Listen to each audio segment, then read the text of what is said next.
provinsi ini kan daerah baru. Rencana kita ke depan adalah terintegrasi. Kita ciptakan kota terindah dari daerah provinsi baru. Kita ciptakan kota terindah, diciptakan. Jadi ada master plan yang sedang perencanaan, yaitu ada bentuk kota itu kota yang ibu pejabat sudah rencanakan, yaitu kota itu bentuk dari kota udara itu akan seperti bentuk setermasi. Maka di dalam itu kita akan bentuk salah satu perencanaan kota yang diciptakan. IKN. Nah, di Papua Tengah akan kita ciptakan ini supaya terintegrasi. Di situ ada kantor-kantornya, kantor DPR-nya, terus ada dinas-dinasnya, rumah sakitnya, DPR-nya, bahkan juga daerah yang pasti kita ciptakan yang akan kita sudah ada didikan ini. Nanti kita ciptakan sehingga kita bahagia daripada kota yang sudah ada yang kita membenaikan setengah mati. Tapi ini daerah yang belum ada, maka kita akan ciptakan kota yang luar biasa dan akan orang itu jadi itu bentuknya kita bentuk perencanaan pembangunan itu jadi wisata untuk orang datang di sana. Dikaitkan dengan wisata ikan paus yang bisa bermain-main dengan mereka di daerah-daerah Mampu. Nah di situ itu kita akan ciptakan dan rencana kita rumah sakit yang paling beda nanti suatu saat kita ciptakan. Bisa suatu saat saya percaya, saya yakin bisa orang Jayapura akan pergi berobat di Nabila. Ini catat hari ini. Orang akan pergi ke Nabila. Itu kita akan rumah sakit yang paling terbaik. Apalagi bapak saya adalah orang yang spesialis di bidang kesehatan. Maka ada kerinduan. Suatu saat kita bangun rumah sakit yang terbaik, suatu saat Tuhan memanggil kita, maka rumah sakit itu namanya apa? Apa namanya? Dokter Alusius J. MDes.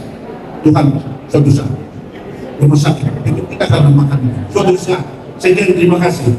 Pasti semua para wartawan ini mendadak hanya dalam 3 minggu terakhir Dr. Alok dia sudah daftar calon wali kota didukung oleh beberapa partai, tapi kok munculnya di Papua Tengah, ya kan?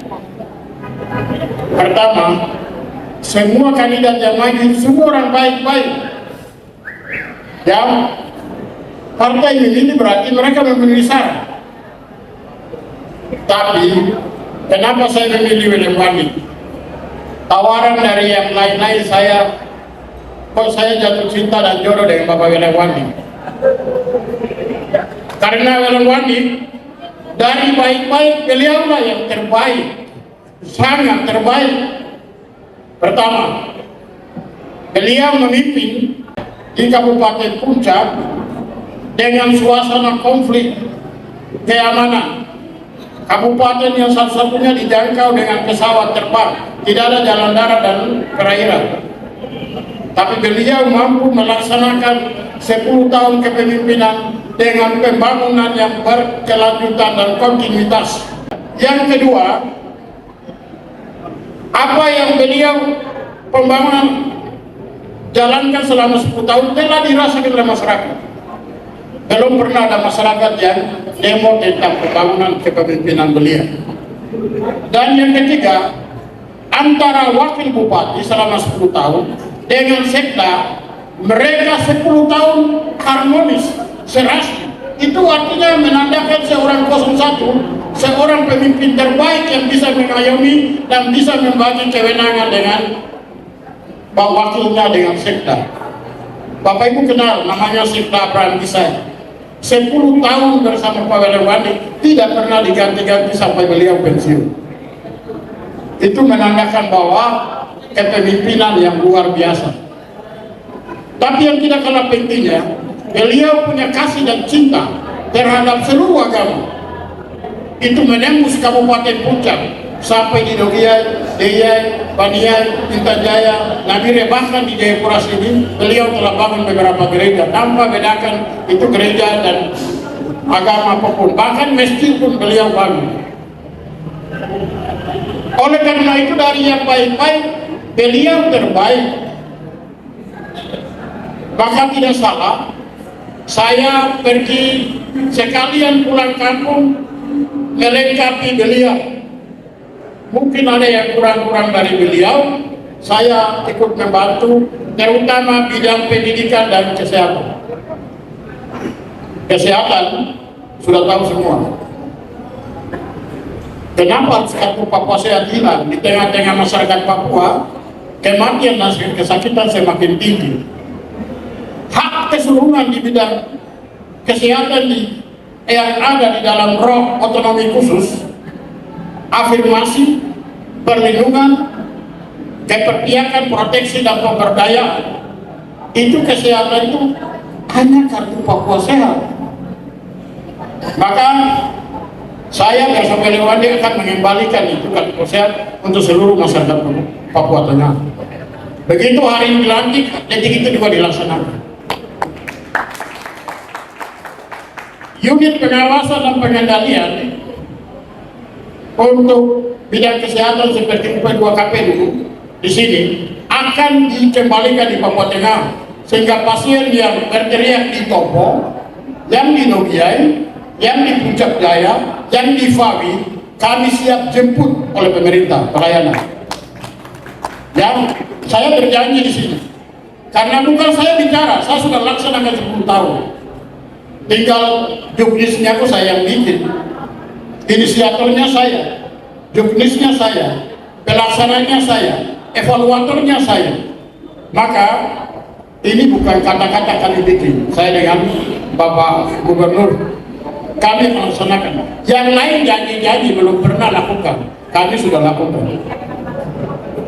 Ya, yang berikut di daerah Papua Tengah itu dia kategori secara nasional adalah di dalam kategori daerah 4T.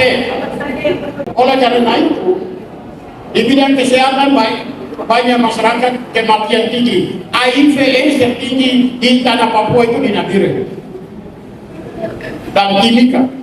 Itu dalam satu provinsi.